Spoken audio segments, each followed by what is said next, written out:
Kita tidak mungkin secara automatically bisa langsung seperti beliau. Tidak mungkin.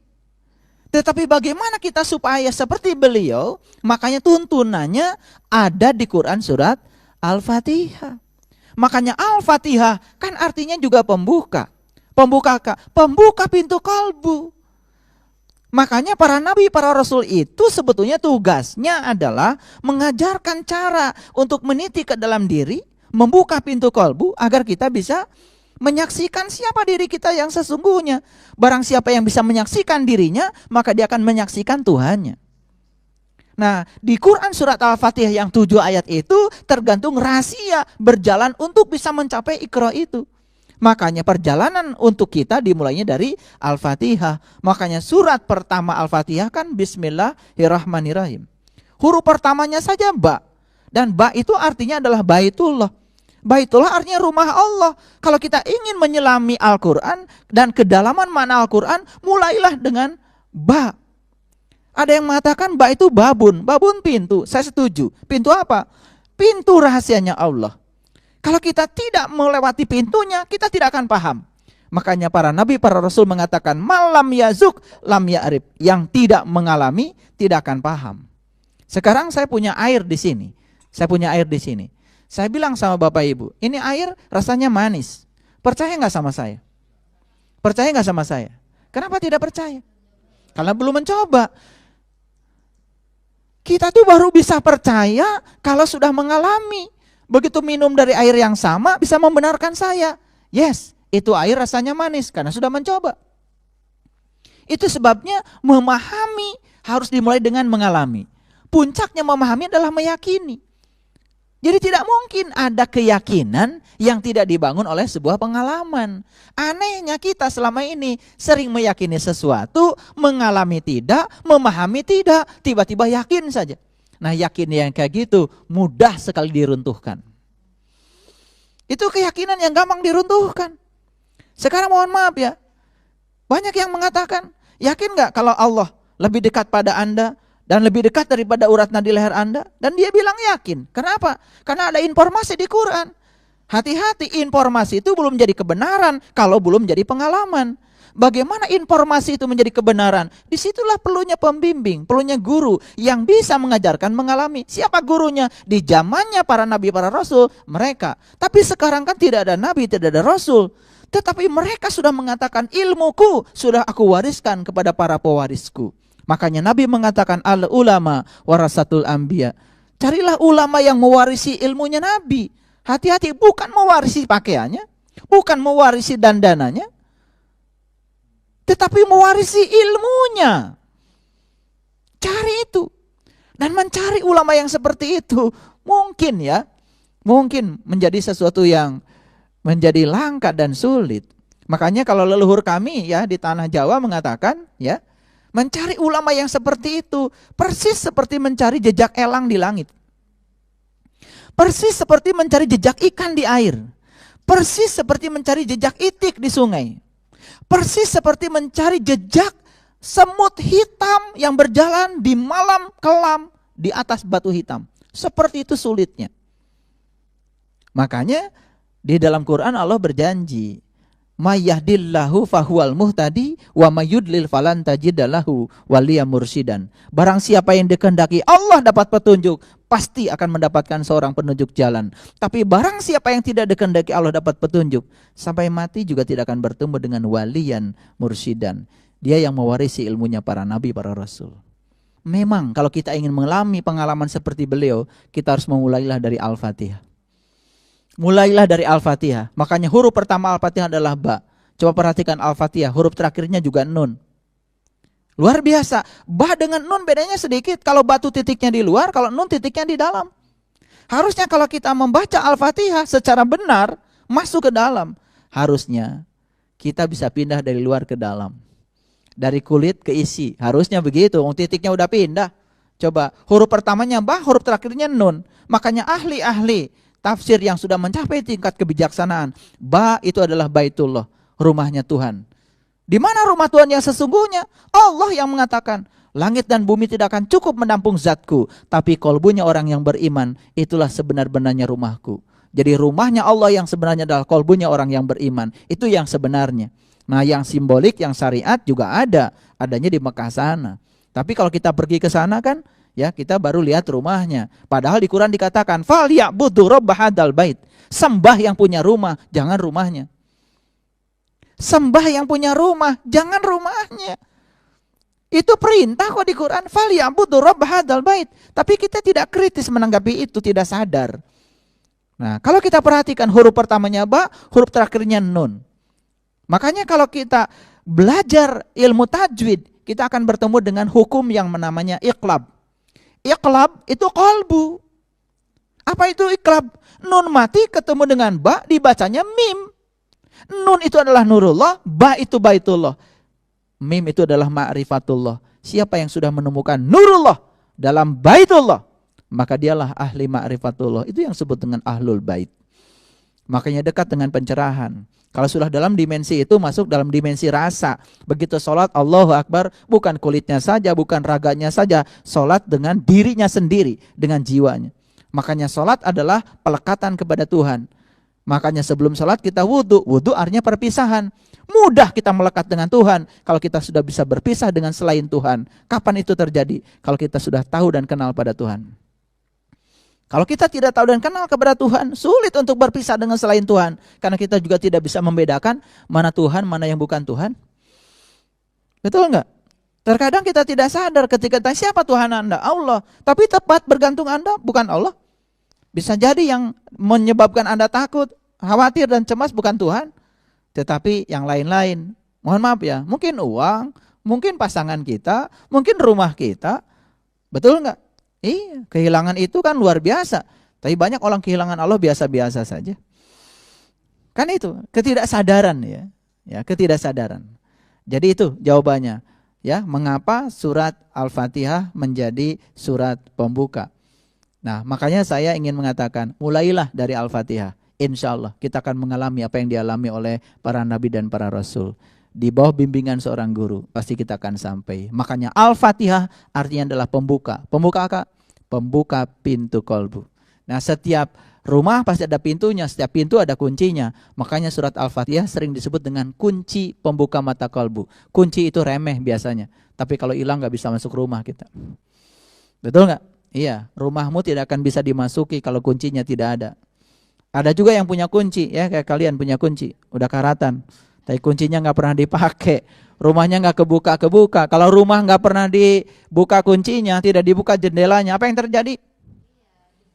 Debu, apalagi? Tikus, apalagi? Kecoa, apalagi?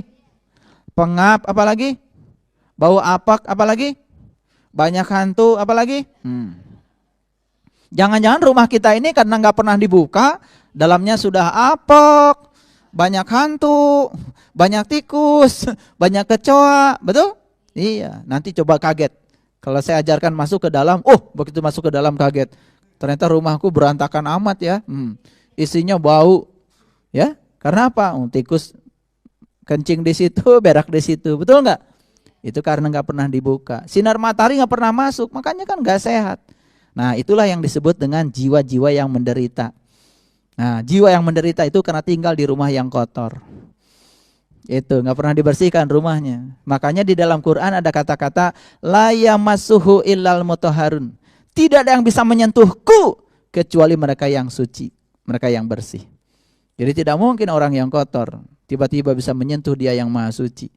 Tidak mungkin orang yang pikirannya kotor, kata-katanya kotor, perbuatannya kotor, menebarkan kebencian, tiba-tiba bisa bertemu dengan Dia yang maha suci. Nonsen itu. Ya, itu tidak mungkin. Itu bullshit, itu bohong, ya. Karena tidak mungkin. Resonansi terjadi kalau paling tidak frekuensinya tidak terlalu jauh deh. Ya toh? Kalau jauh banget tidak mungkin terjadi resonansi dalam bahasa sains. Itu yang bisa saya jelaskan. Agak panjang ya penjelasannya supaya tambah pusing. Ya, tambah pusing. Biasanya kalau dijelaskan terlalu jelas malah ujung-ujungnya jadi tidak jelas ya. Ya nggak apa-apalah. Kadang-kadang seperti itu ya. Ya, saya selalu ingin memberikan pelayanan yang terbaik. Semoga penjelasan ini yang membuat Bapak Ibu semakin giat untuk mencari. Tidak usah selesai sampai di sini. Karena yang saya sampaikan ini baru sebatas konfirmasi pengetahuan, belum menjadi pengalaman. Ini ada baru learning to know ini. Ada tahap berikutnya, harus learning to do. Jangan puas di sini. Jangan dicatat semua omongan saya kemudian dihafalkan, besok disampaikan lagi. Itu wartawan itu. Ya, wartawan tidak punya kewajiban untuk mengalami. Ya cukup melaporkan, memang profesinya begitu. Kita kan dalam beragama harus menjadi pelaku. Wartawan meliput kejadian di Aceh, terjadi tsunami. Kan wartawan tidak mesti ada di Aceh. Cukup melaporkan saja. Kan gitu. Cuman dia juga punya etika, harus melihat apakah ini benar atau tidak. Maka ada konfirmasi. Tapi walaupun tidak mengalami, cukup menyampaikan saja. Itu tugasnya, memang peran beliau adalah wartawan. Dan kita ini tidak disuruh untuk menyampaikan pesan-pesan. Baru baca satu ayat besok udah ceramah. Padahal ayat itu belum terjadi pada diri kita sendiri. Kan kita sedang membohongi diri kita sendiri. Makanya hati-hati. Tidak mungkin kita bisa memahami tanpa kita mengalami.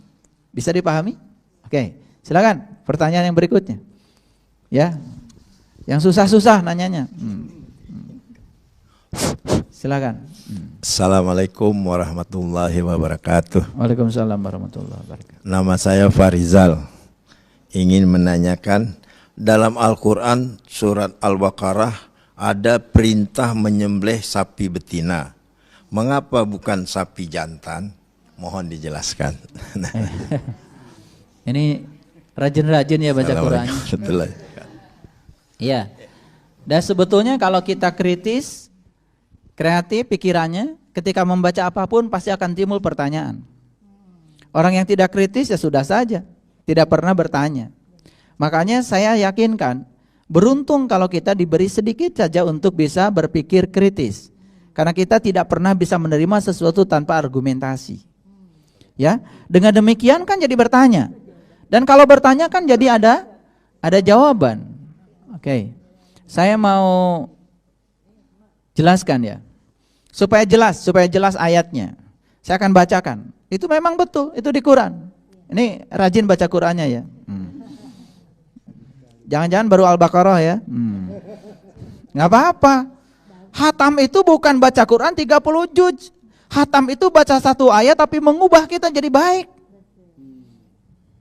Makanya nggak usah pakai target. Ya.